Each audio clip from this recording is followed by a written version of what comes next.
Okay, we're here opening up our Glowforge Pro, is that right? Yeah. Okay, this is the Glowforge Pro 3D. So, here we are. We're going to take a look inside the box. We're going to do a big opening. We do have it sitting on casters on a dolly, so to speak, but really just a work table. You can see the work table has space for storage of materials below, and then tools and other things here in the drawers. We'll get that going here in just a second as we open up our Glowforge 3D 2021 printer. Okay, as you can see here from the invoice, Glowforge comes with a couple of interesting things to begin with. It is shipped from Glowforge in Seattle, Washington. We did order this Glowforge back in December and it arrived in February, so there's a little bit of a delay getting this to us. Glowforge comes in several models. We did buy the high-end model, and that is in order to commercially produce a couple of items which we want to for our property developments in Utah, as well as find gifts, and then of course our contributions. We're going to be making some gifts for animal shelters, for pets that are waiting to be adopted, and to keep them entertained and happy before they find a new home. Box is fairly heavy and strong. When I tried to pick it up, I gave myself a full hyena, so I'm gonna have to take care of that. Just joking. First part of the unboxing is done. Flip up the next part. Here it is, big reveal. It's more foam. Looks like it's pretty well packed. So as you can see from the shadow here on my phone, we got a lot of stuff to unpack on it. As we take a look, you can see Glowforge is packed nicely and in a big protection, but it looks like a printer. I mean, that's kind of what it looks like, right? And it's a laser printer, but a real laser printer, not just paper. Here it is, and it's pretty and pristine, all its glory. Turn on this magic button to go to set up a Glowforge. Figure it'd be good to see my face, huh? Yep, so this is me, this is the tape, and we are still doing the unboxing. Voila. Auto-magically, this just appeared on a workbench. So now it's out of its box. It looks nice, pristine, clean, clear, and ready to go. We've got to now figure out how to connect the power, connect to the internets, and then pull out all the foam and everything else to get this thing going. So let's do it. Do not eat. Oh man. I know. I was kind of hungry myself. Okay, just Pull some tape off, it looks like. One of these days, years. that we can use later. Cool extra thing we can use later, apparently. Not sure what for. And then this is just to protect the laser itself, the little Protect orange the one. laser. Oh,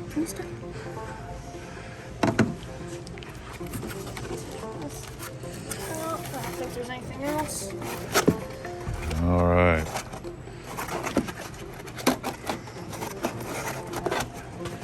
It's a laser developed by the Alan Parsons, part of the Alan Parsons project. Yeah, look at that lens lens wipe wipe. for the laser. Or for your glasses. No, it's for the laser sensor, because you can customize your own tech. It'll recognize it, and then you can.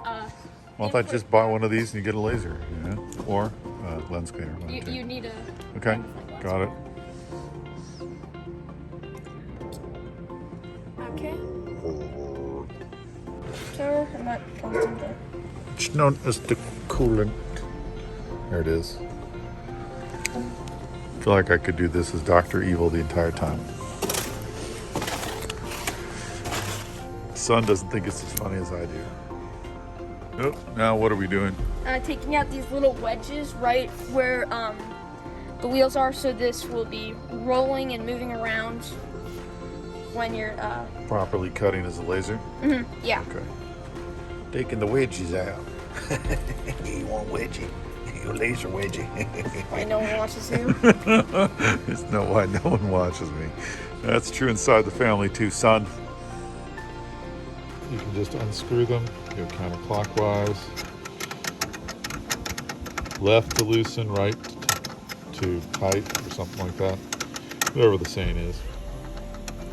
You just do the unscrewing right there. lo and behold, they come out. One thing that is very handy is to have this workbench with the drawers. You can keep your extra tools, including we have a extendable square, level, and then grippers, other things that are necessary to really make the Glowforge work. So what is in this box is the cutting board / crumb tray, so everything falls in this area after it's been laser cut. And then there is the actual tubing that goes on the filter, which is on the back of the unit for the exhaust right here. Once the crumb tray is in place, as we have checked our instructions from Glowforge, what needs to be done next is actually put the laser in itself. So you push the entire laser slider to the back, and you touch and push the head to the right. Carefully pick up the printer head. Do not touch any part of the printer head that is not flat black metal, like we talked about before. And remove the printer head from the white foam tray and remove the orange foam cylinder from the head. Once you do that, pick up the wire ribbon as I was just showing you, and holding only the finished black surfaces of the printer head, pick up the printer head and the wire ribbon as he is demonstrating. Slide the wire ribbon head in a way that allows it to tap the wire ribbon. Slide the ribbon into the head. Make sure the tap on the wire ribbon is facing up, and slide the ribbon into the head until it clicks, just as you heard. Good job. Attach the head as shown right there, and lower the printer head over the metal plate so it rests next to the 2 round posts. Then gently push away from yourself, and you'll feel a click as the magnet pulls the printer head until it sits snugly atop the metal plate. I have no idea. And it snaps in place with the magnet. Okay, make sure the head slides freely and move it to the center. Using both hands, gently move the laser arm to the center of the bed. So, once you do that, then slide the head all the way to the left, and now all the way to the right.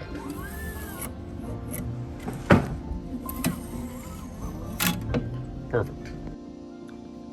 Next up, we're going to attach the exhaust and look at some of the sample materials that came with the Glowforge printer. This is what we were looking at earlier.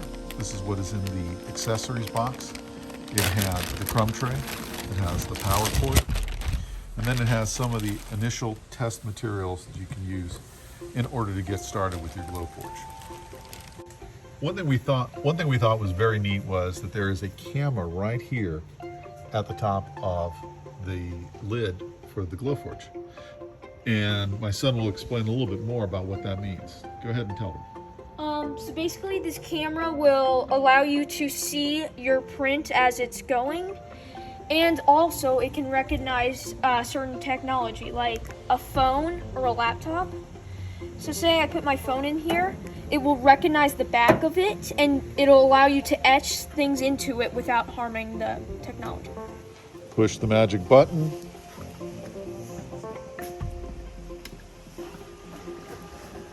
And you start to see the actual liquid inside the printer head moving back and forth. That's the bubbling sound. You can actually see the bubbles there.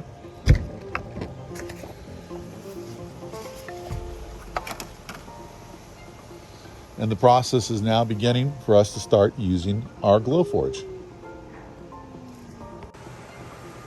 And this button also is the start button when you upload a project. So when you're ready to go, just press that and it'll start cutting. Now, once you're connected to the Wi-Fi, you can go to the Glowforge website, put in the email that you registered with, and you'll begin the process of making some magic. So the red means it's okay. That's just starting. The red means you're going to be cutting it out, and the purple means that you're engraving something in it. So we're engraving a picture of the Zen Nest logo, and then a canyon next to Zen Nest, Bryce Canyon, and our cat Mittens. It's just scanning, and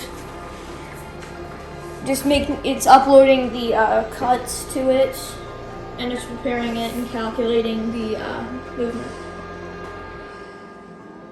And it actually, see, it's glowing up now, and it actually will tell you exactly how much time it will take to cut it right here.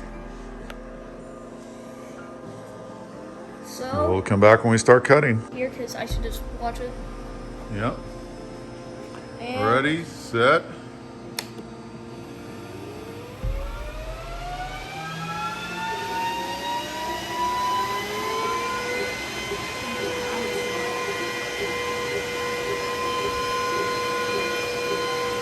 I can already see it engaging. Should I put my hand in there? Yeah.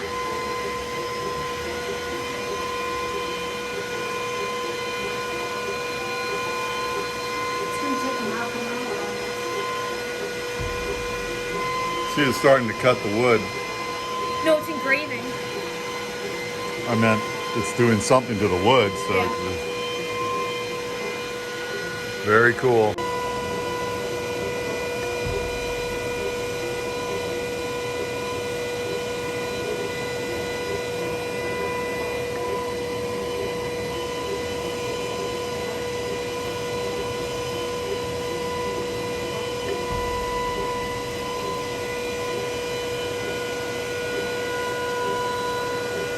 You like it so far? That is so cool. That is so cool.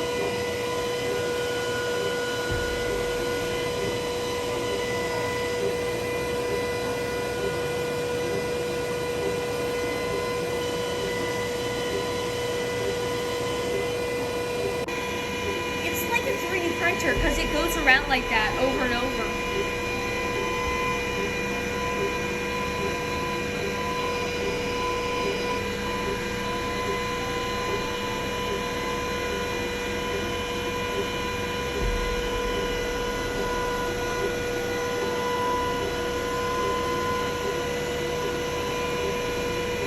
It has begun to cut. It's a lot faster than engraving.